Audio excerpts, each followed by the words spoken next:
नमः सिद्धिभ्यः।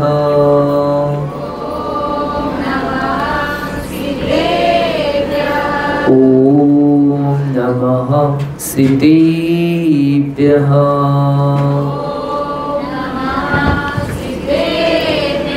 ॐ नमः सिद्धिभ्यः।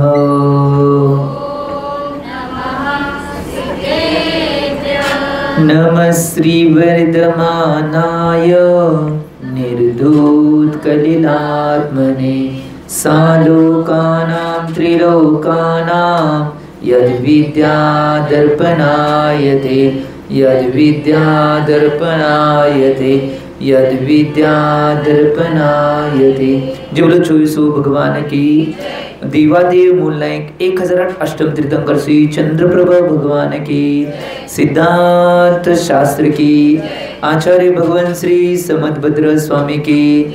20वीं सदी के प्रथमाचार्य चतुर्थी समाधि सम्राट गुरु नाम गुरु आचार्य शांति सागर जी महाराज की।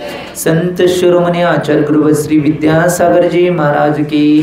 प्रातस्मन्य शांतमूर्ति वासरत्नाकर आचार्य गुरु श्री सन्मत सागर जी महाराज की। मम दीक्षा गुरु युवा समण कांतिरत्न आचार्य गुरु श्री चंद्र सागर जी महाराज की। परम पूज्य आचार्य गुरु श्री समय सागर जी महाराज की। अहिंसामय विश्व धर्म की।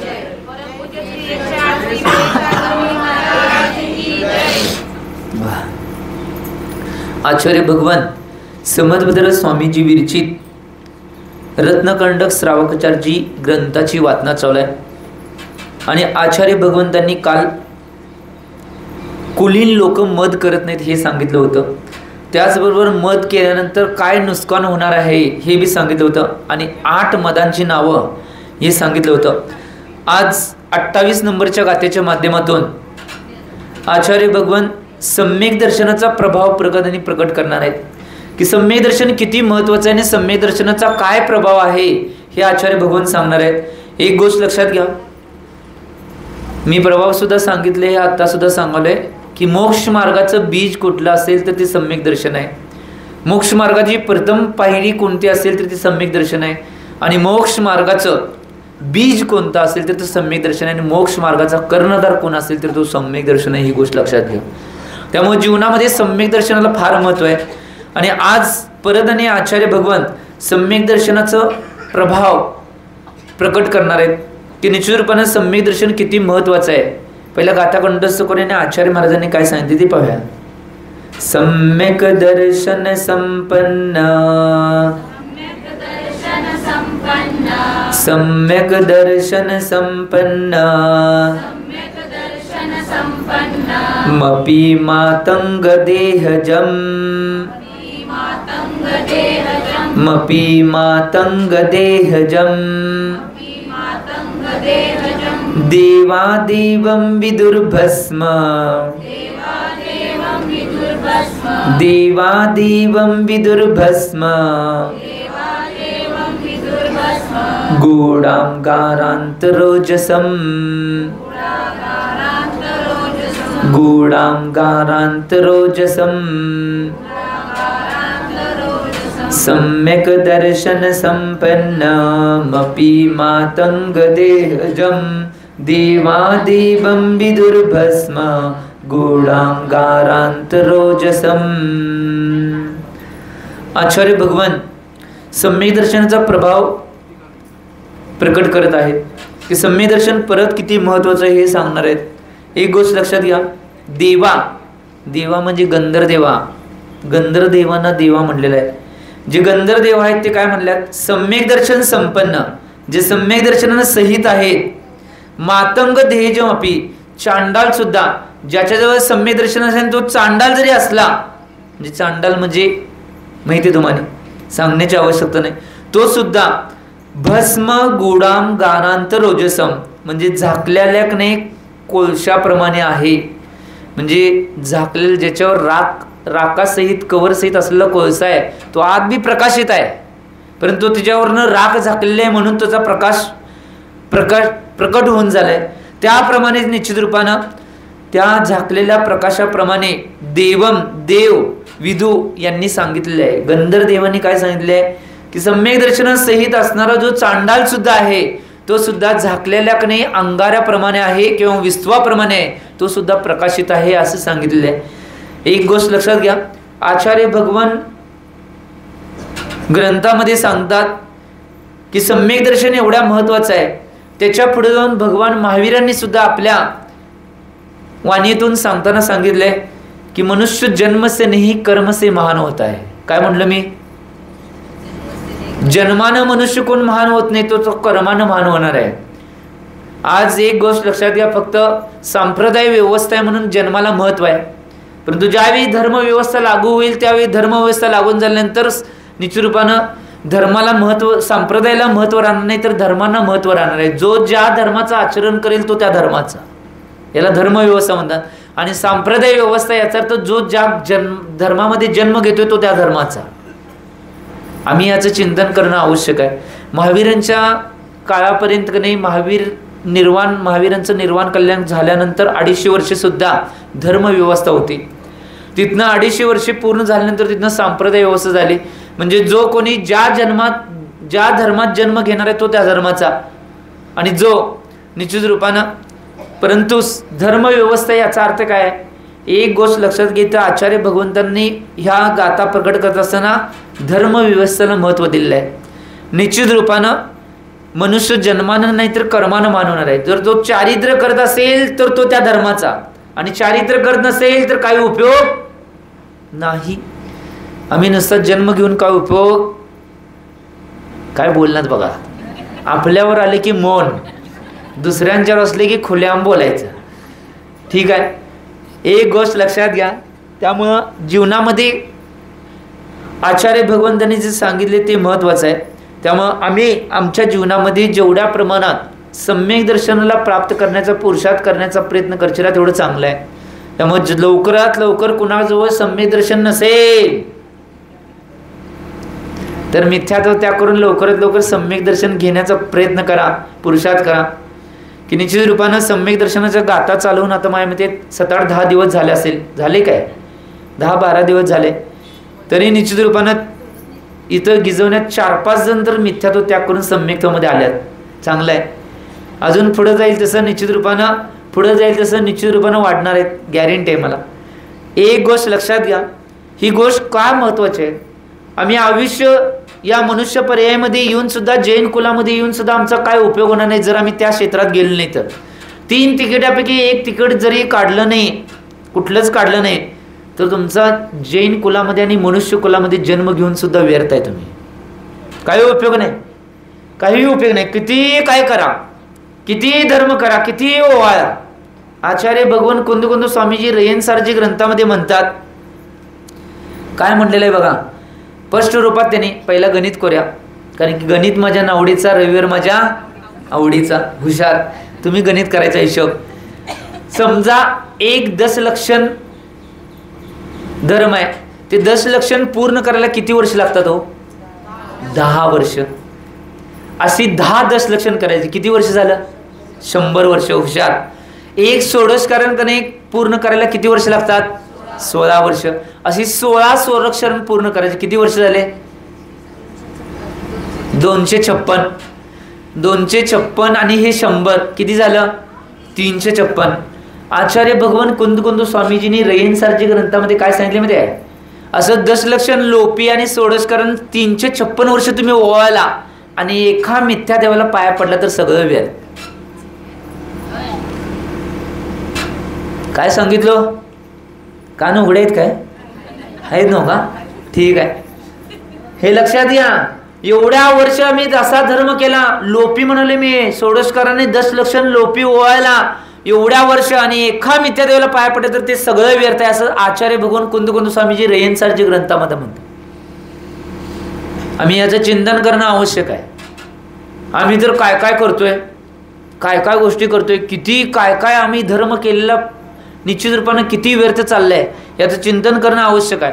त्यामुळे एक गोष्ट लक्षात घ्या, 3 तिकिटापैकी 1 तिकीट काढावंच लागणार आहे, पर्याय नाही तुमच्याकडे। नाही काढला, किती बी धर्म करा, किती बी कर्म करा, किती बी दान करा, किती बी काय करा, सगळं पालत्या घागरीवर। तुम्ही म्हटलं, मी काय म्हटलं नाही, पालत्या घागरीवर पाणी। त्यामुळे चिंतन करा. या सगळ्या गोष्टीचं चिंतन करून तुम्ही निश्चित रूपानं या गोष्टीला मनात घेऊन जेवढ्या प्रमाणात जैनत्वाचं आचरण आणि 3 तिकिटापैकी 1 तिकीट काढून जर आचरण केला तर ते पुण्य जास्तीत जास्त प्रमाणात तुमच्या खात्यावर पडणार आहे आणि जास्तीत जास्त प्रमाणात कर्माची निर्जर तुम्ही करू शकणार आहे. ही गोष्ट लक्षात घ्या. त्यामुळे महत्त्वाचं आहे दिगंबरत्व प्रतिमाधारी करणे, प्रतिमाधारी बनणे हे सुद्धा नाही सम्यक्त्व असल्याशिवाय काय उपयोगाचं नाही. काय सांगलोय? नाहीतर तुम्ही सुद्धा दीक्षा किती वेळा घेतलाय माहिती आहे काय? सगळीजण इथं बसलेले सगळीजण दीक्षा घेऊन झाले. किती वेळा माहिती आहे काय? तुमच्या जर पिंची कोमडीचा ढीग जर केला तर आचार्य भगवान नेमिचंद्र सिद्धांत चक्रदेव गोमटसार कर्मकांडजी ग्रंथामध्ये म्हणतात की एका व्यक्तीने एवढ्या वेळ दीक्षा घेतल्यात की त्याच्या एका व्यक्तीचा पिंची कोमडीचा ढीग केला तर सुमेरू पर्वत एवढा होईल. एवढ्या वेळा तुम्ही दीक्षा घेतल्या. का कल्याण झालं नाही? सगळं ते मिथ्यात्व बरोबर होतं म्हणून कल्याण झालं नाही. नाहीतर सम्यक्त्व सहित जर एकदा दीक्षा घेतली, एकदा बंद झाला, निश्चित रूपानं दीक्षा सल्लेखना उत्कृष्ट साधली, कमीत कमी 3 भाव 5 भाव 8 भाव जास्तीत जास्त 48 भाव आणि जास्तीत जास्त अर्ध पुद्गल परावर्तन काळच तुम्ही संसारात राहणार. त्याच्या पुढे संसारात राहणार नाही. नियमानं मोक्षाला जाणार आहे. हे तिकीट आहे. नियमानं सांगायला सम्यक दर्शन एकदा प्राप्त करणारा जीव आहे तो निश्चितपणे कमीत कमी अर्ध पुद्गल परावर्तन एवढाच काळ संसारामध्ये राहणार आहे. त्याच्या पुढे तो राहू शकत नाही. फिक्स आहे तिकीट. अर्ध पुद्गल परावर्तन काल बी लई मोठा आहे. परंतु महासमुद्र एक नाही त्याच्या अपेक्षेने केवढा आहे माहिती काय? महासमुद्र पॅसिफिक अटलांटिक महासमुद्र घ्यायचं महासागर त्यातलं ओंजळभर पाणी म्हणजे तुमचा तेवढा संसार राहतोय. महासमुद्र केवढा मोठा आहे. तिकीट किती महत्वाचं आहे बघा. आणि नाही तिकीट काढता प्रवास केला जिथनं आलाय तिथंच. आचार्य सन्मत महाराज एक उदाहरण सांगायचे आमचे. काय झालं माहिती काय? एक व्यक्ती की नाही जेलमधनं सुटला आणि जेलमधनं सुटल्यावर की नाही त्याला त्याच्या घराकडे जायचं होतं. आता पैसे नव्हते त्याच्याकडं. आता जेलमधनं बाहेर पडल्यावर पैसे कुठला आलो? मग पैसे नव्हते. आता काय करायचं? तो म्हणतोय विचार करतोय रेल्वेतनं जाव्या, कोण बघते कोण अडवते. आणि रेल्वेत बसला की हो. रेल्वेत बसला आणि की नाही ज्या बोगीमध्ये बसलाय योगायोगानं पहिलाच TC तिथं आला. अहो नाही खरंच TC आला. तिकीट विचारायला. आता हे म्हटलं तिकीट नाही तर दंड फाईन देऊ शकतोयस काय? फाईन बी देऊ शकतो. माझ्याकडे पैसेच नाही. मग चल म्हणले. मग जाता आता चल म्हटल्यावर कुठे नेणार होते तुम्हाला माहीत झालं की. जाता ते विचार तरी कुठे जाणार. त्यावेळी तो म्हणतोय तुला कुठं जायचं होतं? TC विचारतोय. तो म्हणतोय मला रामाची जन्मभूमी अयोध्येला जायचं आहे. तेव्हा TC म्हणते रामाची जन्मभूमी अयोध्येला तुला जायचं आहे, मी तुला कृष्णाची जन्मभूमी नेतो. जेल. मथुरा नाही जेल. कृष्णाची जन्मभूमी जेल आहे. जेलमध्ये घेऊन जातो म्हणून. मग त्यावेळी जाता आणि TCला वाटलं ह्याला विचार एकदा मला सांग तू जेलमधनं सुटून आलायस आणि तुझ्या घराकडे चाललायस निश्चितपणे मागच्या वेळी जेलमध्ये का गेलतास? मागच्या वेळी रेल्वेच तिकीट काढलं नव्हतं जेलमध्ये गेलतो.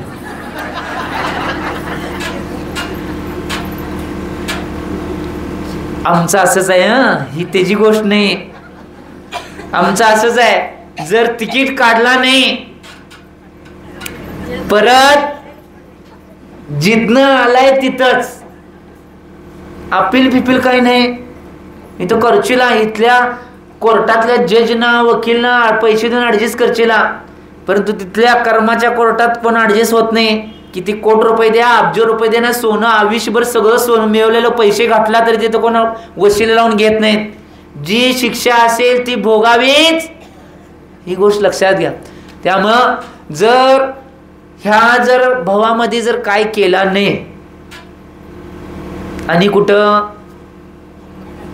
गो टू बॅक पॉवेलिन म्हणजे निघोत जिथनं आलोय तिथंच जाणार.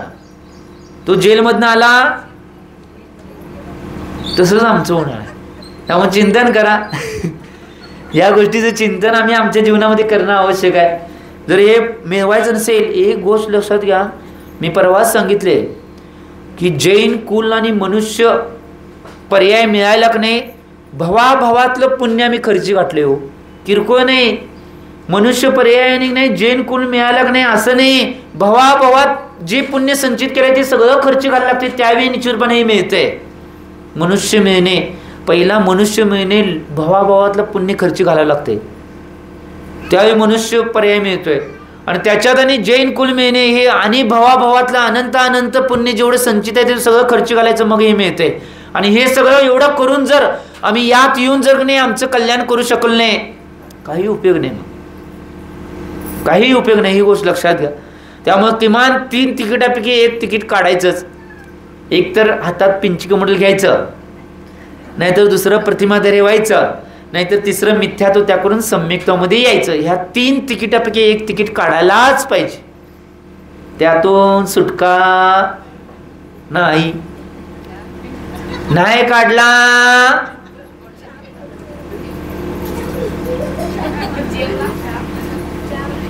त्यामुळे चिंतन करा, काय करायचं तुम्ही चिंतन करा. आता पुढच्या गाथेमध्ये परत आणि धर्म आणि अधर्माचं फल सांगतात. सुंदर आहे. धर्म आणि अधर्म काय आहे, अधर्माचं फल काय मिळणार आहे, धर्माचं फळ काय मिळणार आहे, महत्वाचं आहे. अधर्माचं फळ काय आहे आणि धर्माचं फळ काय आहे, अतिशय महत्वाचं सांगितले. गाथा पहिला कंठस्थ करून आचार्य महाराजांनी काय सांगितले ते पाहूया. स्वापी देवोपि देवस्वा, स्वापी देवोपि देवस्वा, जायते धर्म किल्बिषा, जायते धर्म किल्बिषात्, कापि नाम भवेदन्या, कापि नाम भवेदन्या, संपद्धर्माच्छरीरिणाम्, संपद्धर्माच्छरीरिणाम्, स्वापि देवोपि देवस्वा, जायते धर्म किल्बिषा, कापि नाम भवेदन्या, संपद्धर्माच्छरीरिणाम्. आचार्य भगवान इथं धर्म आणि अधर्माचं फल सांगायला काय मिळणार आहे. जर अधर्म केला तर आम्हाला काय मिळणार आणि धर्म केला तर काय मिळणार आहे. इथं काय सांगतात, स्वापी देवोपि देवस्वा, जायते धर्म किल्वशात. धर्म किल्वशात म्हणजे धर्म म्हणजे नाही धर्म, आणि किल्विष म्हणजे अधर्म किंवा पाप. म्हणजे धर्म किंवा अधर्माने श्वा अपि देव, धर्मामुळे काय होते माहिती काय, श्वा म्हणजे कुत्रा, अपि देव, कुत्रा सुद्धा देव होऊ शकतोय धर्मामुळं. एवढी किमया आहे. कुणी कुत्र्याला नमोकार मंत्र सांगितलं ते स्वर्गामध्ये देव होऊन जन्मला, माहिती आहे तुम्हाला, माहिती आहे की नाही. हा जीवनधर कुमार बरोबर, त्यांनी कुत्र्याला म्हणे नमोकार मंत्र, कुत्रा ज्यावेळी अंतिम समय मरण्याचे होते त्यावेळी नाही नमोकार मंत्र सांगते, नमोकार शांत चित्ताने ते कुत्रा ऐकलं तर ते नमोकार मंत्र शेवटच्या समयाला धर्माचं कथन ऐकल्यामुळे तो कुत्रा सुद्धा स्वर्गामध्ये देव होऊन जन्मला. आणि पुढे काय सांगतात, किल्विषात म्हणजे नाही अधर्मामुळे देव अपिश्वा, अधर्मामुळे नाही देव सुद्धा काय होतोय, कुत्रा होतोय.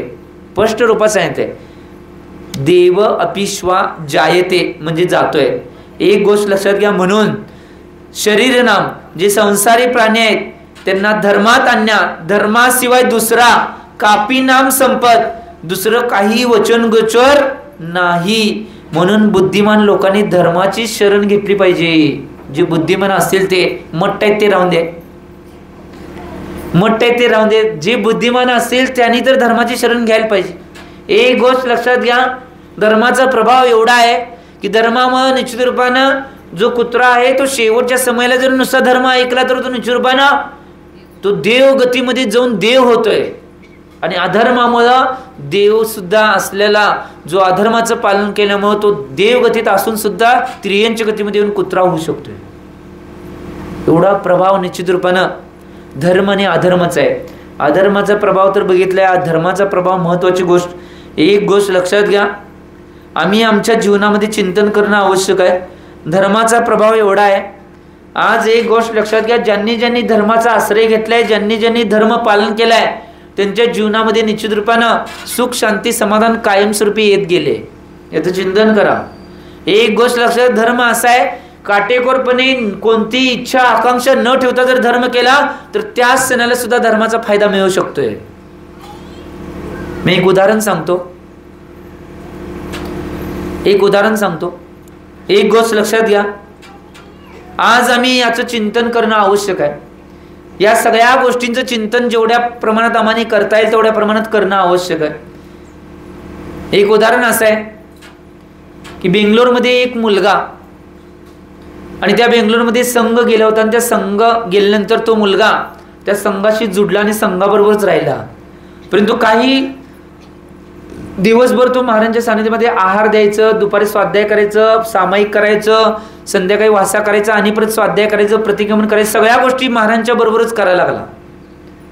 परंतु काय झालं माहिती काय, एका मित्रांनी नाही त्या महाराजांना सांगितलं की असा हा याला 1,00,000 रुपये पगार असलेली नोकरी आहे आणि सगळं सोडून तुमच्यावरच फिरायला की. आता तुम्ही असं तर 1,00,000 पगार म्हणल्यावर कुठ्टा काढला असता की फिरायला म्हणल्यावर. आता ते तिकडली माणसं होती ती बुंदेलखंडी सोडा, म्हणजे मध्य प्रदेशमधले, उत्तर प्रदेशमधले. त्यांनी निश्चित रूपानं फक्त काही नाही, महाराजांनी त्याला समजावून सांगितलं, बघ निश्चित रूपानं तुला 1,00,000 रुपयेचा पगार आहे, तुझं घर त्याच्यावर चालतंय आणि निश्चित रूपानं तू सगळं सोडून महाराजांच्या मागं फिरलायस, त्याच्या नोकरी कर, नोकरी करत करत जेवढं काही धर्म करता येईल तेवढं कर. तर तो म्हटला महाराजांना, महाराज बेंगलोरमध्ये खऱ्या गुरूंचं सानिध्य मिळायला की नाही, लई पुण्यानं नाही खऱ्या गुरूंचं सानिध्य मिळते. आजपर्यंत खऱ्या गुरूंचं सानिध्य बेंगलोरमध्ये मिळालं नाही. त्यामुळे आता मिळाले जेवढी संधी धर्माची करता येईल तेवढं करतो, परत निश्चित रूपानं नोकरी सर्व्हिस सगळं करायचंच आहे की. आता महाराज त्याच्या पुढ्यात काय बोलणार आहेत. 4 महिने महाराजांची सेवा केला तो. आणि ज्यावेळी की नाही महाराजजी सोडून गेले तिथनं, श्रवणबेगोच्या दिशेनं महाराजांचा विहार झाला आणि सोडून गेले तिथनं नाही 18 किलोमीटरवर महाराजजी होते. आणि 18 किलोमीटरवर महाराज असताना महाराजांच्या जवळ गेला आणि महाराजांच्या हातात कागद दिला आणि वाचा म्हणला. महाराज वाचायला आले, महाराजांना सुद्धा धक्का बसला, कारण की तिथनं आल्या आल्या त्याला लगेच की नाही 4,00,000 पॅकेजची महिन्याला असलेली नोकरी लागली. तो महाराजांना काय सांगितलं नाही. महाराजांना मी लक्षात आलं की 4 महिने ज्याने धर्म केलाय तो 4 महिने नोकरी केला असतं तर तेवढंच मिळालं असतं. परंतु आता प्रत्येक महिन्याला 4,00,000 मिळणार, म्हणजे प्रत्येक महिन्याला 3,00,000 रुपये फायदा झाला धर्मामुळं. खऱ्या देवशास्त्रगुरूंची सेवा केली आणि खरा धर्म पालन केला तर डायरेक्टली निश्चित रूपानं फायदा मिळू शकतो. ही गोष्ट लक्षात घेण्यासाठी मी हे उदाहरण सांगितलं. आम्ही याचं चिंतन करणं आवश्यक आहे. तुमच्या जीवनात सुद्धा तुम्ही प्रसंग करून बघा, धर्माचं काटेकोरपणे पालन आणि निर्विघ्नपणे धर्माच्या क्रिया, देवशास्त्रगुरूंची सेवा, आराधना, भक्ती आदी करून बघा, फायदा मिळतो की नाही बघा. नाही मिळाला तर नाही सोडा, असं कधीच होणार नाही. गॅरेंटेड अशी घटना आहे की ज्यावेळी काटेकोरपणे देवशास्त्र गुरु आणि धर्माची आराधना, भक्ती आदी तुम्ही करणार आहे त्यावेळी तुम्हाला फायदा मिळणारच आहे. ही गोष्ट लक्षात घ्या. आम्ही याचं चिंतन करणं आवश्यक आहे. आज बघा जेवढी धर्माच्या सानिध्यामध्ये, देवशास्त्र गुरूंच्या सानिध्यामध्ये आहे, ते काय आहेत माहिती आहे काय, त्यांना काय तर त्यातनं निश्चितपणे शांती, समाधान, आनंद आणि बाकीच्या गोष्टी बाह्य व्यवहारामध्ये सुद्धा फायदा झालेला दिसलाय म्हणून ते पाठीमाग आहे. ही गोष्ट लक्षात घ्या. उगाच खोयायच होते सगळं सोडून सगळं करायला. त्यांना माहिती आहे कशात फायदा आहे कशात तोटा आहे. आम्ही याचं चिंतन करणं आवश्यक आहे. आम्ही या सगळ्या गोष्टींचं आज करोड रुपयाच्या कलशांच्या बोली मध्य प्रदेशमध्ये व्हायला का, त्यांना काही माहित नाही. त्यातलं करोड रुपये खर्च का करल्यात, 100 कोटी रुपये नुसता कलश स्थापनेमध्ये पडायला. काय म्हणलं मी, 100 कोटी रुपये कलश स्थापनेमध्ये नुसता पडले. त्यांना माहिती आहे की निश्चित रूपाने या गोष्टी आम्ही केल्यानंतर या दोन धर्माचा आम्हाला काय फायदा मिळणार आहे, काय लाभ मिळणार आहे, हे सगळं त्यांना माहिती आहे म्हणून ते निश्चित रूपाने एवढं गुंतू आल्यात. तो सुद्धा एक व्यापारच आहे. जेवढ्या प्रमाणात निश्चित रूपाने तो गुंतवणूक करणार आहे तेवढ्या प्रमाणात फायदा आणि तेवढ्या प्रमाणात निश्चित रूपाने भविष्यात त्याचे निश्चित रूपाने फायदे मिळतच जाणार आहेत. ही गोष्ट लक्षात घ्या. कारण की मी कायमस्वरूपी म्हणतोय, एक गोष्ट लक्षात घ्या, मी कायमस्वरूपी सांगतोय कि आमचा धर्म असा तसा नहीं हो. हमारा धर्म कोई निरमा पाउडर नहीं जो पहले इस्तेमाल करे फिर विश्वास करे. मैं कायमस्वरूपी सांगतोय, हमारा धर्म तो LIC पॉलिसी तरह जो जीवन के साथ भी और जीवन के, आमचा धर्म जर धर्माचं पालन आम्ही केलो तो धर्म आता सुद्धा आम्हाला फायदा मिळवून देणार आहे आणि भविष्यात भवाभवामध्ये सुद्धा धर्माचा फायदा मिळवून देणार आहे. ही गोष्ट लक्षात घ्या. त्यामुळं हा धर्म आहे तो लई काय काय मिळवून देणार आहे. त्यामुळे जेवढ्या धर्माचं पालन धर्म करता येईल तेवढ्या प्रमाणात आम्ही धर्म करणं आवश्यक आहे, तेवढ्या प्रमाणात धर्माचं पालन करणं आवश्यक आहे. ही गोष्ट लक्षात घ्या. संधी मिळायला सोडायची नाही, कधीही सोडायची नाही. एक गोष्ट लक्षात घ्या, आमचा जर संकल्प सहित आम्ही धर्म करत असेल तर काय जीवनामध्ये तुमच्या निश्चित रूपाने जीवनामध्ये काय बाधा आहेत त्या बाधा सुद्धा एका क्षणामध्ये संकल्प सहित धर्म केल्यावर दूर होऊ शकतात. मी परवाच सांगितलं 21 तारखेच्या कार्यक्रमामध्ये, आठवते का बघा, सांगितलेलं की मी संकल्प केला की निश्चित रूपाने जोपर्यंत दीक्षा होत नाही तोपर्यंत मी छत्री वापरणार नाही, आणि निश्चित रूपाने त्याच्यामध्ये दिगंबर दीक्षा झाली. शक्ती एवढी धर्मामध्ये आहे की आम्ही संकल्पपूर्वक सगळ्या क्रिया धर्माच्या जर पार पाडल्या, नियमपूर्वक जर धर्माच्या क्रिया सगळ्या पार पडल्या, त्यामध्ये धर्मामध्ये एवढी शक्ती आहे की तुमचा कोणताही संकल्प असेल तो संकल्प पूर्ण होण्यामध्ये कधीही बाधा येणार नाही. कारण की खऱ्या देवशास्त्रगुरूंचं आणि खऱ्या धर्माचं सानिध्य असल्यावर सगळ्या गोष्टी आपोआप मिळतात. मागण्याची आवश्यकता नाही, इच्छा करण्याची आवश्यकता नाही. म्हणून धर्मामध्ये एवढा फायदा आहे म्हणून आचार्य भगवंत सांगितले. डायरेक्ट निश्चित रूपानं हे तरी निश्चित रूपानं साध्या अभिषेकनुसार धर्म अधर्माचं फल सांगितले, परंतु डायरेक्ट धर्म जो खऱ्या देवशास्त्रगुरूंचा धर्माचा आराधना भक्ती आदी करणार आहे, परंपरेनं त्या व्यक्तीला मोक्ष सुद्धा मिळणार आहे. ही गोष्ट लक्षात घ्या. ही पुण्य साधारण नाही, मोक्ष मिळवायचं तेवढं सोपं नाही, ते सुद्धा परंपरेने मिळणार आहे. एवढा धर्माचा फायदा आहे. आम्ही जर करत नसेल, आज एक गोष्ट लक्षात घ्या, एक आचार्य सन्मत सागरांचं एक उदाहरण सांगतो मी. आचार्य सन्मत सागर महाराज ज्यावेळी श्रावक अवस्थेमध्ये ते स्वाध्याय मंडळमध्ये होते. स्वाध्याय मंडळ म्हणजे वेगवेगळ्या गावामध्ये जायचं आणि स्वाध्याय घ्यायचा, धर्माचा प्रचार प्रसार करायचा, हेला स्वाध्याय मंडळ म्हणतात. फिरते स्वाध्याय मंडळ होतं, फिरते जिनवानी स्वाध्याय मंडळ म्हणून एक स्वाध्याय मंडळ होतं. आणि त्याच्या माध्यमातून आचार्य सन्मत सागर पूर्वाश्रममध्ये म्हणजे ह्या सगळ्या गोष्टी जायच्या. आणि काय झालं माहिती काय, लातूरचा भूकंप झाला, आठवते बघा जुन्या लोकांना. तो लातूरचा भूकंप झाल्यावर का नाही त्या स्वाध्याय मंडळानं काय ठरवलं माहिती, जिथं भूकंप झाले तिथं जाऊन जरा स्वाध्याय घ्यावा. आणि सगळ्या स्वाध्यायाच्या अवस्था पार पडल्यानंतर निश्चित रूपानं तिथं त्यांनी स्वाध्याय घ्यायसाठी गेले. आणि त्यांची राहण्याची व्यवस्था का नाही एका आजीच्या घरात केली. आजीचं एक घर होतं छोटंसं आणि त्या घरामध्ये केली. तर त्या आजी म्हणत्या की निश्चित रूपानं तुम्ही आमच्या गावामध्ये देवासारखा आलाय आमचा स्वाध्याय घेण्यासाठी. आमच्या गावामध्ये की नाही धर्माचा प्रकाश नाही. धर्माचा प्रकाश नाही म्हटल्यावर प्रकाश नाही, धर्माचा प्रकाश, धर्म तर दिसायला लागलाय, धर्म प्रकाश नाही म्हणल्या, तिथं ऊन तर पडले. आणि आजी असं कसं काय म्हणाल्या. तो आजी विचारले, आजी प्रकाश तर दिसायला लागलाय, लक्क पडलाय की हो, आणि प्रकाश नाही म्हणून तुम्ही म्हणालाय. तर आजी म्हणते एक गोष्ट लक्षात घ्या, प्रकाश आमच्या गावामध्ये हा प्रकाश आहे हो, परंतु मंदिर रूपी तीर्थंकर रूपी प्रकाश आमच्या गावामध्ये नाही. म्हणून मी म्हणलं आमच्या गावात धर्म प्रकाश नाही.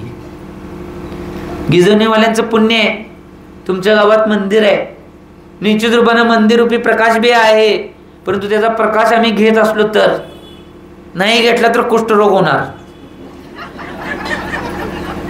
आता मला सांगा, आता डॉक्टर आहे तिथे, डॉक्टरांनाच विचारतो, डॉक्टरांनी एक सांगो, डी जीवनसत्व जर कमी पडले तर कुठला रोग होतोय. पहिल्या अवस्थेमध्ये निश्चित रूपानं डी जीवनसत्व कमी पडलं तर लेकोडर्मा नावाचा रोग होतोय. आणि त्या लेकोडर्माकडे आम्ही लक्ष दिलं नाही तर भविष्यामध्ये लेकोडर्माचं रूपांतर कुष्ठरोगामध्ये होते. ही गोष्ट लक्षात घ्या. बरोबर आहे का डॉक्टर? लेकोडर्मा. तर याचं चिंतन आम्ही करणं आवश्यक आहे. पांढरे पांढरे स्पॉट उठणे आज बऱ्याच मुला मुलींना चेहऱ्यावर बी दिसतात बघा. ते का उठायला माहिती काय, भाजीपाला, ड्रायफ्रुट्स, दूध, फळं हे सगळं न खाल्ल्यामुळे व्हायले. आई वडिलांना लक्ष द्या. नुसता हातात 5 काय आले दंगा करायले, 5 रुपये 10 रुपये दिले, जा कुरकुरे, आयुष्यभर कुरकुरते कुरकुरे खाऊन. हाय देतो कुणाशो बाबा. त्याला व्यवस्थित भोजनाच्या अवस्था सगळ्या शिकवा, बसवून जेवायचं कसं हे शिकवा. नाही ऐकलं तर खान्य दिशे लावा कानाखाली, काय फरक पडणार आहे. संस्कार आहेत, जे संस्कार भारतीय संस्कृती आणि जैन धर्माचे जे संस्कार, ते संस्कार आम्ही द्यायलाच पाहिजे. त्यात कमी पडता कामा नये. सगळं निश्चित रूपाने व्यवस्थित खायला शिकवा. आम्ही याचं चिंतन करणं आवश्यक आहे. या गोष्टीचं चिंतन करणं आवश्यक आहे की काय खायचं काय नाही खायचं हे बी शिकवायला पाहिजे आज मुलांना. नाहीतर नको ते खाऊन नको ते ठिकाणी, नको त्या ठिकाणी आणि नको तसलं खाऊन आमच्या मुलांची नाही मन बिघडाल्यात. हे स्पष्ट रूपात सांगाले मी. त्यामध्ये त्यांना शिकवा. मी उगाच सांगितलं नाही ही गोष्ट. आज ही महत्वाची गोष्ट आहे. त्यामुळे एक गोष्ट लक्षात घ्या, सूर्याच्या प्रकाशावरून गाडी बाजूला गेलती परत येत्या सोडा, कुठं जात नाही. निश्चित रूपानं किती काय झालं तर जेवढा सूर्याचा प्रकाश म्हणजे तीर्थंकर रूपी धर्मरूपी प्रकाश आहे, तो धर्मरूपी प्रकाश आम्ही जेवढ्या प्रमाणात घेईल तेवढं चांगलं आहे. ही गोष्ट लक्षात घ्या. नाही घेतला तोटा तुमचा होणार आहे, घेतला फायदा तुमचा होणार आहे. मला काय टेबल खालनं पैसे मिळणार नाहीत आणि मिळेल तर काय आम्ही घेणार आहे. आणि की आमच्याकडे ड्रेस नाही, ॲड्रेस नाही, काहीच नाही. ड्रेस बी नाही ना ड्रेस बी नाही. त्यामुळे एक गोष्ट लक्षात घ्या. त्यामुळे याचं चिंतन करण्याची गरज नाही. तुम्ही जेवढं तुमच्या जीवनात घेतलेलं तेवढा फायदा तुम्हाला मिळणार आहे. तुम्हाला सगळ्या गोष्टी होणार आहेत. आम्ही याचं चिंतन करणं आवश्यक आहे. आज जेवढ्या प्रमाणात धर्माच्या गोष्टी आम्ही पुढे घेऊन जाईल तेवढ्या प्रमाणात आमचा फायदा होणार आहे. ही गोष्ट लक्षात घ्या. आम्ही याचं चिंतन करणं आवश्यक आहे. आता पुढच्या गाथेमध्ये आचार्य भगवान परत 30 नंबरच्या गाथेमध्ये सम्यक दर्शन कशामुळे मलिन होणार आहे ही गाथा सांगणार आहे. की या गोष्टीमुळे सम्यक दर्शन मलिन होते. त्या गोष्टी कधीही करायचे, कधीही गोष्टी करायच्या नाहीत. त्याच्यामुळे सम्यक दर्शन मलिन होतंय आणि सम्यक दर्शन मलिन झालं तर सम्यक दर्शन निघून जाते. त्यामुळे ही गोष्ट महत्वाची आहे. पहिला गाथा काय बघूया आणि त्यानंतर आचार्य महाराजांनी काय सांगितले ते पाहूया. भयाशा स्नेह लोभाच, भयाशा स्नेह लोभाच, कुदेवागमलिंगिनां, कुदेवागमलिंगिनां प्रणमं विनयं चैव, प्रणमं विनयं चैव न कुर्यो शुद्धदृष्टयः, न कुर्यो शुद्धदृष्टयः. भयाशा स्नेहलोभाच कुदेवागमलिंगिनां प्रणमं विनयं चैव न कुर्यो शुद्धदृष्टयः. आचार्य भगवान समर्थ स्वामीजी या 30 नंबरच्या गाथेच्या माध्यमातून सांगत आहेत की सम्यक दर्शन कशामुळे मलिन होणार आहे आणि जर सम्यक दर्शन मलिन झालं तर ते हळूहळू निघून जाते. म्हणून सम्यक दर्शनाला मलिन म्हणले जाते. सम्यक दर्शनाला दोष लागून द्यायचे नाही. सांगतात बघा शुद्ध दृष्टय. शुद्ध दृष्टय म्हणजे जो सम्यक दृष्टी जीव आहे तो भय आशा स्नेह लोभ, भय आशा स्नेह लोभ. भय कुणाचा? राजा आदी लोकांचा भय, भविष्यामध्ये धन आदी याची आशा, मित्र आदी यांचा स्नेह आणि वर्तमानामध्ये अधिक पैशाची मिळवण्याची प्राप्तीचा लोभ. याच्यामुळे भय आशा स्नेह आणि लोभ याच्यामुळे कुदेवागम लिंगिनाम, कुदेव कुशास्त्र कुगुरु यांना प्रणाम करणे, विनय करणे म्हणजे हात जोडणे आदी न कुर्यो करायचं नाही. जर केला तर सम्यक दर्शन मलिन होते आणि नाही केला तर सम्यक दर्शन तुमचं अबाधित राहते. एक गोष्ट लक्षात घ्या. भय आशा स्नेह आणि लोभ या 4 गोष्टीमुळे निश्चित रूपानं कुदेव कुशास्त्र कुगुरु यांना हात जोडणे, पाया पडणे, त्यांचा आदर सत्कार पूजा आदी करणे हे करायचं आणि केला तर सम्यक दर्शन मलिन होणार आहे. ही गोष्ट लक्षात घ्या. काही झाले तर या गोष्टी करायच नाहीत. महत्वाची गोष्ट आहे. आज बघा एक गोष्ट लक्षात घ्या. आज एवढ्या गोष्टी बिघडत चालल्या आहेत की निश्चित रूपानं आज बरीच लोक आहेत ते भय याच्यामुळे नाही बऱ्याच व्यक्तींनी आपला धर्म सुद्धा सोडलाय. त्याला तुम्ही तुमच्या भाषेमध्ये धर्मांतरण म्हणताय. कुठल्या राजाचा कुणाचाही निश्चित रूपाने किती भय. तुम्हाला माहित नाही भारत वर्षामध्ये सगळ्यात जास्त पूर्ण जगामध्ये सगळ्यात जास्त जैन समाजाचं प्राबल्य तामिळनाडूमध्ये होतं. आज बोटावर मोजण्या एवढी सुद्धा घरे तिथे शिल्लक नाही. सगळ्यांना परावर्तित केले, सगळ्यांचं धर्मांतरण केलेलं आहे. ही गोष्ट लक्षात घ्या. परंतु एक द्वितीय जिनसेन आचार्य जे होते त्या तामिळनाडूमध्ये धर्म वाचवायसाठी आचार्यांनी ब्रह्मचार्यांनी किंवा ज्ञानी पंडित विद्वानांनी आपल्या प्राणांची सुद्धा आहुती दिली आणि मग धर्म वाचवलाय, म्हणून आम्ही आता त्या धर्मामध्ये जगत आहे. आमचं बी कर्तव्य बनतंय की या धर्माचा ध्वज आहे तो खांद्यावर घेऊन त्या धर्माला पुढे नेणं आवश्यक आहे. आज एक गोष्ट लक्षात घ्या, तामिळनाडूमध्ये अशा घटना, ते जिनसेन आचार्य जे होते त्यांनीच बघितलं की राजाच्या भीतीनं सगळेजण धर्म बदलत आहेत. राजा म्हणायचा जर धर्म स्वीकारला नाही तर तुमचं शिरछेद केला जाईल. परंतु ते जिनसेन आचार्य तिथं तामिळनाडूमध्ये राहून त्यांनी संकल्प केला होता, आमचे जे कोण दुसऱ्या धर्मात गेले, दुसऱ्यांना आमचं करण्याचा प्रयत्न केला नाही. काय सांगले, कान उघडे ठेवून ऐका. आमचे जे दुसऱ्या धर्मात गेले ते 108 लोक परत जैन झाल्याशिवाय मी आहार करणार नाही. पहिला आहार व्हायला 16 दिवस लागले. 16 दिवस निरंकार उपास. एक दिवस पाणी चुकले तर काय होते बघा. पाणी अन्न कोणतेही काय न घेता 16 दिवस उपास केला. मग 108 लोक जैन झाले. मग तिने आहार ग्रहण केला. दुसरा आहार व्हायला 15 दिवस लागले. 15 दिवस उपास. तिसरा आहार व्हायला 14 दिवस लागले.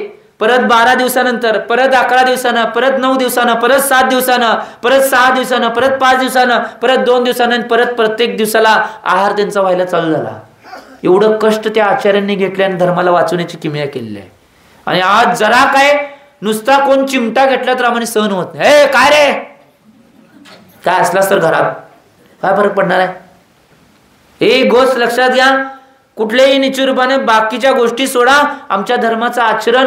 एक गोष्ट लक्षात घ्या, एक काळ असा होता की जैन धर्मीयवाले साक्षात कोर्ट असेल, साक्षात मोठमोठे राजे असेल, नुसता त्यांचं आचरण बघून ओळखत होते हे जैन आहेत म्हणून. आज जैनांना विचार लागते तुम्ही जैन आहे, मग होय म्हणतात. काय काय जण होय म्हणत नाही, कारण पालनच करत नाही आम्ही. ही गोष्ट लक्षात घ्या, महत्वाची गोष्ट आहे. आणि जैन धर्म एकमेव पृथ्वी तलावर असा धर्म आहे, त्याचा डॉक्टर इथं उपस्थित आहेत. परत डॉक्टरांच्या सल्ल्याने विचारले बघा की जैन धर्म एकमेव, जैन धर्मातली जी सगळी तत्व आहेत ती सगळी तत्व अशी आहेत की निश्चित रूपाने सगळ्या तत्वांच्या मध्ये विज्ञान आहे. डॉक्टर सांगितल्यावर तेवढं जैन धर्माचं पालन करत आहे. पाणी उकळून प्या. मग आजारी पडल्यावर डॉक्टरने सांगितलं, आमच्यात पहिल्यापासून सांगितले पाणी गाळून घ्या, त्यातले सगळे जीव सगळे पहिल्यापासून सांगितले. रात्री भोजन त्याग. डॉक्टर आजारी पडल्यावर पहिल्या सांगतो रात्री भोजन त्याग करा. मग त्यांचं ऐकतात. आजारी पडल्यावर तेवढंच, तेवढ्यापुरतं करायचं. मग कशाला, काय रोग होणार नाही तर काय होतील. म्हणून मी सांगले आम्ही याचं चिंतन करणं आवश्यक आहे. या गोष्टीचं चिंतन करा. आमचं जर आचरण काटेकोरपणे केलं तर कोणतेही रोग आणि आमच्या शरीराला कोणतीही बाधा कधी होणार नाही. याचं चिंतन आम्ही करणं आवश्यक. आज बघा बरेच त्यागी आहेत, या सगळ्या गोष्टींचं पालन करतात. त्या त्यागींचं शरीर प्रकृती कशी आहे आणि तुमची शरीर प्रकृती कशी आहे याचा जरा डिफरन्स बघा. एक टाइम भोजन करून, एक टाइम पाणी पिऊन, 4 टाइम 5-5 टाइम बोलून तरी सुद्धा निश्चित रूपानं कुठला आळस नाही, काही गोष्टी नाहीत, काही नाही. याचं मूळ कारण काय माहिती काय, जैनत्वाचं पालन. आणि आम्ही 4 टाइम खाऊन त्यातनं आणि 2-3 मधनाने काहीतरी खाल्लं असते वाळलं, म्हणजे 7 टाइम धरा. 7 टाइम खाऊन सारखं शरीर कुरकुरते. आठवड्याला दवाखान्यात. चिंतन करा या गोष्टीचं. त्याला पचायला सुद्धा वेळ देत नाही. वर्ण घालायचं नुसतं, घालायचं. अरे हा पचून दे की, काय करले कुणास व्हावा. म्हणून मी कायमस्वरूपी म्हणतोय, आजपर्यंत पृथ्वी तलावर एक बी व्यक्ती की नाही उपाशी असल्यामुळे मेला अशी कधी घटना घडली नाही. जास्त खाल्ल्यामुळे लय जण मेलं. खाऊन हो, सगळे रोग खाऊन जास्त खाल्ल्यामुळेच होते की. उपास केल्यावर कोण मरते असं कधी बघितलंय तुम्ही? उलट उपास केल्यावर शरीर स्वास्थ्य. आज सुमाने एक काय साधू निश्चित रूपानं आज आचार्य भगवान विद्यासागर महाराजांचे परमप्रभावक शिष्य त्यांना म्हणतोय मी, परमपूज्य मुनिश्री 108 चंद्रप्रभ सागरजी महाराज, केम्प्राने वकील, कर्नाटकातले नेज गावचे, इथंच तुमच्या शेजारी पूर्वाश्रमीचं त्यांचं गाव नेज. केम्प्राने वकील कर्नाटकात प्रसिद्ध वकील होते, बेळगाव जिल्ह्यामध्ये. केम्प्राने वकील नाव होते त्यांचं. ते संप्रती आता परमपूज्य मुनिश्री 108 चंद्रप्रभ सागरजी महाराज म्हणून आता आचार्य समय सागर महाराजांच्या बरोबर आहेत. आज आयुष्यभर त्यांचा नियम आहे की रोज त्यांचा आहार 1 उपास 1 आहारच असतोय. 3 वेळा श्री निश्चित केले 9चं. श्री निश्चित व्रत काय माहिती तुम्हाला? शांतीसागरांच्या नंतर आजपर्यंत कोणच श्री निष्कित करू शकले नाही. एक त्यांनी केले, एक कुलरत्नभूषण महाराज आणि एक कोणते 2-3 जण असतील. श्री निष्कित व्रत म्हणजे काय माहिती काय?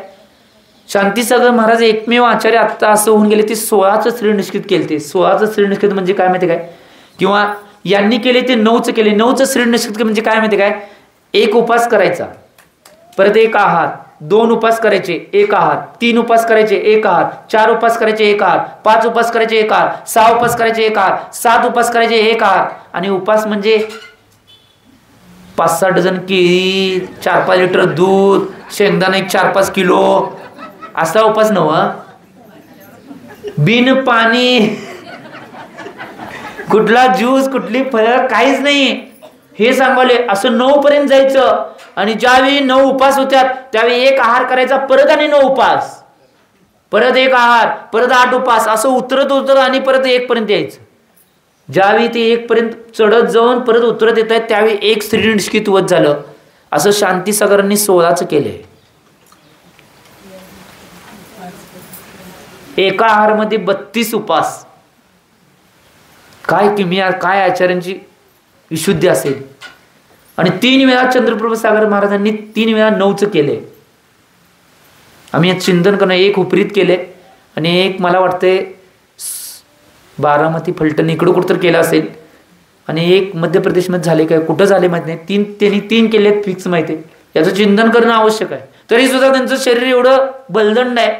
आणि एक गोष्ट लक्षात घ्या, 9 उपास झाल्यानंतर दुसऱ्या दिवशी सुद्धा आहारची पद्धत त्यांना तुपासंग अर्धी वाटी तूप टाकून 2-2 लिटर जे फेटलेलं दूध आहे ते सुद्धा त्यांना पचते.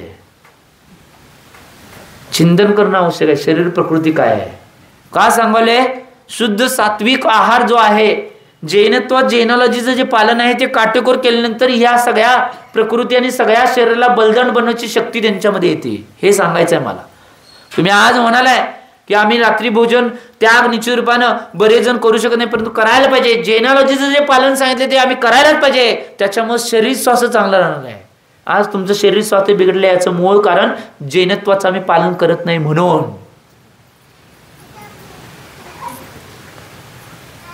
आज तिकडची लोक जरी बघितली MP, ती सगळी जैनॉलॉजीचं लहान मुलं सुद्धा पालन करतात. लहान मुलं सुद्धा आता एक असे आहेत की दशलक्षांमध्ये 10 निरंकार उपास करणारी मुलं आहेत. निरंकार म्हणजे पाणी सुद्धा न घेता 10 उपास. याचं चिंतन करणं आवश्यक आहे या गोष्टीचं. का? कारण की लहानपणापासून त्यांना धडे दिले जैनॉलॉजीचं पालन करायचं आहे. आणि म्हणून त्यांनी इकडं आले की तुम्हाला विचारतात आप जैन हो का? कारण की त्यांना पुढ्यात दिसतंय तुम्ही काय बी खाताय, रात्री बी खाताय, दिवसा बी खाताय, कसं. त्यामुळे त्यांनी विचारतात. हो, त्यांची काहीच चूक नाही. याचं चिंतन करणं आवश्यक आहे. म्हणून मी म्हणलो जेवढ्या प्रमाणात सम्यक दर्शन बाकीच्या गोष्टीमध्ये राजा कुणाचंही भय न घेता जेवढ्या प्रमाणात, मी सांगत होतो तामिळनाडूचं उदाहरण, आम्ही याचं चिंतन करणं आवश्यक. तरी सुद्धा धर्म वाचवण्याचा. अकलंक स्वामी, निकलंक स्वामी हे 2 भाऊ सक्के, 1 पाटी आणि 2 पाटी होते. माहिती आहे 1 पाटी 2 पाटी काय आहे माहिती आहे तुम्हाला? 1 पाटी याचा अर्थ काय आहे माहिती काय? एकदा वाचल्यानंतर काय वाचल ते सगळं पाठ होते, त्याला 1 पाटी म्हणतात. आणि 2 पाटी म्हणजे काय? 2दा पुस्तक वाचले की सगळं पुस्तक पाठ. अकलंक होते ते 1 पाटी होते आणि निकलंक होते ते 2 पाटी होते. या पंचम काळात होऊन गेल्यात. आणि ज्यावेळी निश्चित रूपानं धर्मावर संकट आलं आणि धर्मावर संकट त्यांच्यावर संकट आलं त्यावेळी निश्चित रूपानं निकलंक म्हणतात की माझ्या प्राण्याची मी आहुती देतो, परंतु तू वाचणं आवश्यक आहे धर्माला वाचवायचं असेल तर. ते स्वतः निकलंक आपल्या प्राणांची आहुती देतात, परंतु अकलंकाने वाचवतात कारण ते 1 पाटी होते. आणि मग त्यांनी निश्चित रूपानं वेगवेगळ्या ठिकाणी धर्माचा शास्त्रार्थ करून आपला धर्म वाचवण्याचा किमिया पुरुषार्थ केला. तामिळनाडूमध्येच मदुराई नावाचं एक शहर आहे. मदुराई शहरामध्ये निश्चित रूपानं एक राजा असा होऊन गेला की निश्चित रूपानं सगळ्यांना निश्चित रूपानं सूचना देऊन सांगत होता की तुम्ही हे झाला नाही तर निश्चित रूपानं तुम्हाला मारून टाकलं जाईल. बऱ्याच मुनिराज तिथं 700 मुनिराज सापडले आणि ते 700 म्हणून म्हणले आमचा धर्म आमच्या धर्माच्या क्रिया आणि आचरण सोडणार नाही. त्यावेळी मुनिराजाने तो राजा काय म्हणला, जर तुम्ही याचं पालन केलं नाही, मी सांगतो तसं वागला नाही तर तुम्हाला घाण्यात पिळेन मी. काही पिळला तरी काही फरक पडत नाही. 700 मुनिराजांना मदुराईमध्ये घाण्यात पिळलं, रक्ताची पाठ वाहत होते, परंतु एक बी मुनिराज तिथनं पळून गेले नाही. एवढ्या मोठ्या मोठ्या आहुतीने प्राणांच्या आहुती देऊन जैन समाजाला वाचवण्याचं काम केलेलं आहे. 700 मुनिराजातले एक मुनिराज तिथं समोर डोळ्यासमोर बघायलाच सगळे मुनिराज की, आणि त्यांना एवढा त्रास व्हावा म्हणून पायाखंड घाण्यात घातलं जायचं. त्यांना त्रास सगळा सहन करावा, त्याने होतो होतो व्हावं, पण तो एक बी मुनिराज तोंडातून शब्द काढला नाही की मी तुमचा धर्म स्वीकारतो, आम्ही आमच्याच धर्मात राहणार, काही झाले तरी चालतंय. आणि त्यांनी धर्माचं काटेकोर पालन केलं, म्हणून निश्चित रूपानं आज धर्म आमचा आम्ही पालन करू शकतोय. त्याचं चिंतन करा. त्यामुळे कुठल्या राजाला काही भिण्याची भागाभरण्याची आवश्यकता नाही. धर्म हा प्रत्येकाला स्वायत्तता आहे की स्वतःचा धर्म, स्वतःच्या धर्माचं आचरण करणे, पालन करणे या सगळ्यांना निश्चित रूपाने स्वायत्तता आहे. आणि धर्म म्हणजेच काय? स्वतंत्रता. आम्ही याचं चिंतन करणे आवश्यक आहे. दुसरं आहे आशा. आशा आज तुम्हाला माहित नसेल, आज बऱ्याच ठिकाणी असं क्रिया चालू आहेत की आशा दिसल्यानंतर निश्चित रूपाने बरेच जण धर्मांतरण करायला, एवढे पैसे दिले, एवढे पैसे दिल्यानंतर लगेच त्या धर्माचा स्वीकार आज चालू आहे. असं आम्ही याचं चिंतन करणं आवश्यक. मी माझ्या डोळ्यासमोर बघितलेले घटना, 2 नाही बरेच उदाहरणं असे डोळ्यासमोर बघितले. त्यांना किती समजावून सांगितलं, त्यांनी निश्चित रूपाने त्या धर्मांना स्वीकारलं पैसे घेऊन. आम्ही चिंतन करणं आवश्यक आहे. आम्ही सुद्धा बऱ्याच वेळा या गोष्टी होऊ नयेत म्हणून बऱ्याच ठिकाणी धर्म प्रवण्यासाठी गेलो. कोकणामध्ये गेल्या 2-3 वर्षाच्या मागे मी कोकणामध्ये गेलो होतो. देवरूख, खारेपाटण, साडवली, तुळसवडे, परत रत्नागिरी हा सगळा भाग गेलतो. याचं मूळ कारण जाण्याचं माझं काय होतं माहिती आहे काय? 4 घर जैन समाजातले 4 घरं दुसऱ्या धर्मामध्ये धर्मांतरण करणार होते, त्यासाठी मी गेलो होतो. परंतु 3 घरांना मी वाचवू शकलो, एका घराला मी वाचवू शकलो, एक घर गेलं. आम्ही याचं चिंतन करणं आवश्यक. या गोष्टी चालू आहेत.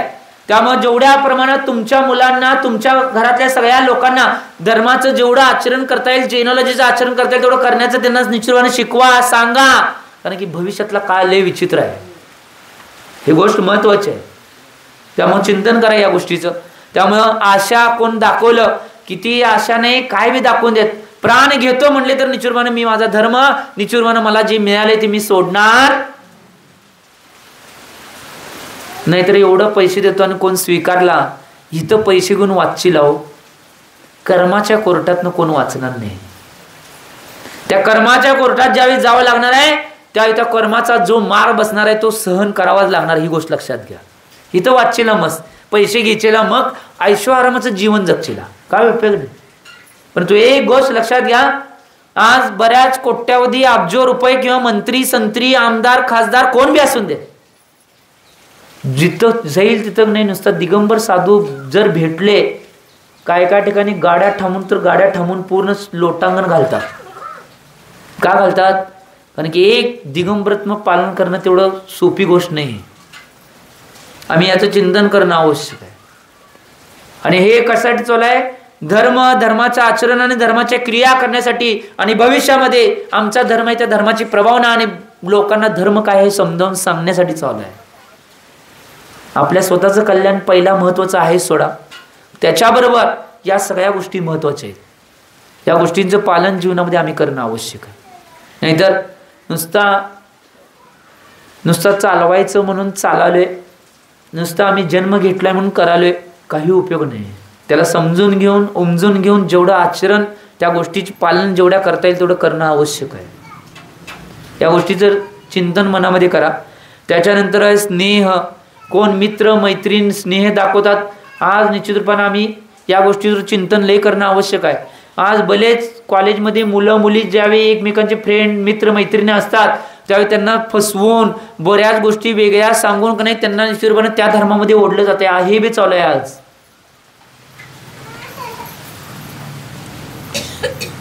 याचं चिंतन करा.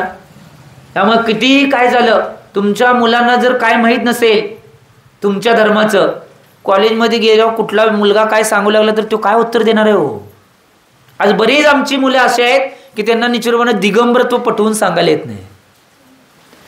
त्यांच्या शेजारी त्यांचे मित्र त्यांच्या समोर, त्यांच्या डोळ्यासमोर दिगंबरत्वाची खिल्ली उडवतात तरी सुद्धा ते चूप बटलेले असतात.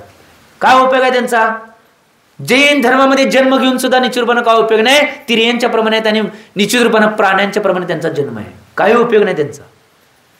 जर आम्ही आमच्या समोर डोळ्यासमोर किंवा आमच्या शेजारी राहून जर कोण आमच्या धर्माचा जर अपमान करत असेल तर निश्चितपणे ऐकून घेण्याची, म्हणून माहीत पाहिजे, म्हणून संस्कार द्या, म्हणून जैनत्व काय आहे हे शिकवा.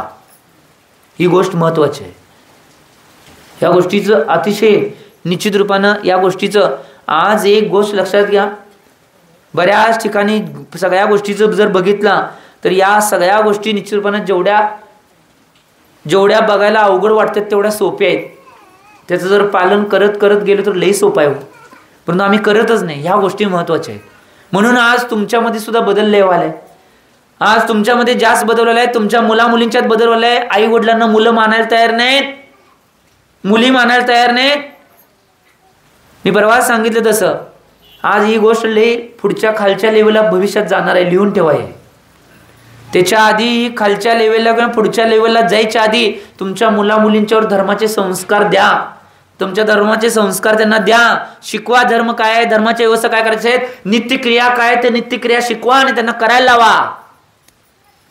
नाहीतर एक दिवस असा येणार आहे तुमच्या डोळ्यासमोर सगळ्या घटना घडणार आहेत, त्यावेळी तुम्ही काही करू शकणार नाही. लिहून ठेवा हे. आत्ता घडायलाच त्याच्या पुढे जाऊन आणि घडणार आहे. आता माघार घडाल्यात, पुढ्यात घडणार. लिहून ठेवा हे. विदेसागरनं 2 वर्षाच्या मागं हे सगळं सांगितलं होतं आणि आमच्या डोळ्यासमोर घडाले. हे होणार आहे. त्यामुळे चिंतन या गोष्टीचं करा. आशा बिशा कुठले काही धरू नका. आणि शेवट आहे लोभ. लोभ हे कारण आहे. एक गोष्ट लक्षात घ्या. लोभ, याच्या लोभामध्ये त्याच्या लोभामध्ये आमिषामध्ये एक गोष्ट लक्षात घ्या. काही लोभ दिला तर निश्चित रूपानं आमचं कधी 3 काळ सोडता कामा नये. स्वाभिमान आणि अभिमान आम्हाला असणं आवश्यक आहे. कारण की आम्ही एवढ्या पुण्याला खर्ची घालून आम्हाला हे मनुष्य आणि जैन कुल मिळाले. त्यामुळे निश्चित रूपानं आम्ही या गोष्टी कोणताही लोभ न धरता पाळणं आवश्यक आहे. या गोष्टींचं तुम्ही जीवनामध्ये पालन करावं. या गोष्टी सगळ्या जेवढ्या करता येतील तेवढ्या करण्याचा प्रयत्न करा निश्चित रूपानं. मगच तुम्हाला निश्चित रूपानं या सगळ्या गोष्टींचं पुण्य प्राप्ती आणि भविष्यामध्ये तुमचा निश्चित रूपानं मोक्ष निश्चित आहे. आणि ह्या जर केल्याने असंच चालून दे म्हणत गेला ते चालणार आहे. ज्यावेळी पुढे बघशीला त्यावेळी तुम्हाला कळेल की ह्या परिस्थिती आधी कोणी तर सांगितल्या होत्या, परंतु आम्ही केलं नाही. आता त्याची दुष्परिणाम आम्हाला भोगायला तयार राहायला लागायलाच पाहिजे. काय सांगितलं मी, कळलं? सगळ्यांच्या हित चाललंय, परंतु हे हित जाते फक्त हित मंडपात असोपर्यंत. बाहेर गेलं की एरे माझ्या मागल्या टाकण्या, हा म्हणले बघा. हे गोष्ट लक्षात घ्या. नुसतं म्हणून काय उपयोग नाही. नुसतं मी चांगलं वाटायसाठी सांगाल नाही, सत्य परिस्थिती काय आहे ती सांगावली तुमच्यासमोर ठेवाले. आज आम्ही डेंजर दाखवले का, यातनं जागृत व्हा. लवकरात लवकर जागृत होणं आवश्यक आहे. या गोष्टी महत्त्वाच्या आहेत. त्यामुळे तुम्ही या गोष्टींचं चिंतन करावं. या सगळ्या गोष्टी काय आहेत त्याचं पालन जीवनामध्ये करण्याचा प्रयत्न करावा एवढी भावना करतो. आणि एवढीच भाव करतो की तुम्हाला सुद्धा सम्य दर्शनाची प्राप्ती होऊन तुमच्या हातामध्ये पिंची कमंडली लिहून तुमचं लवकरात लवकर निश्चित रूपानं कल्याण व्हावं एवढी भावना करतो. आणि आजच्या वाणीला विराम देतो. जे बोलो आचार्य भगवान श्री सन्मती सागरजी महाराज की. प्रभु देव तुम्हारी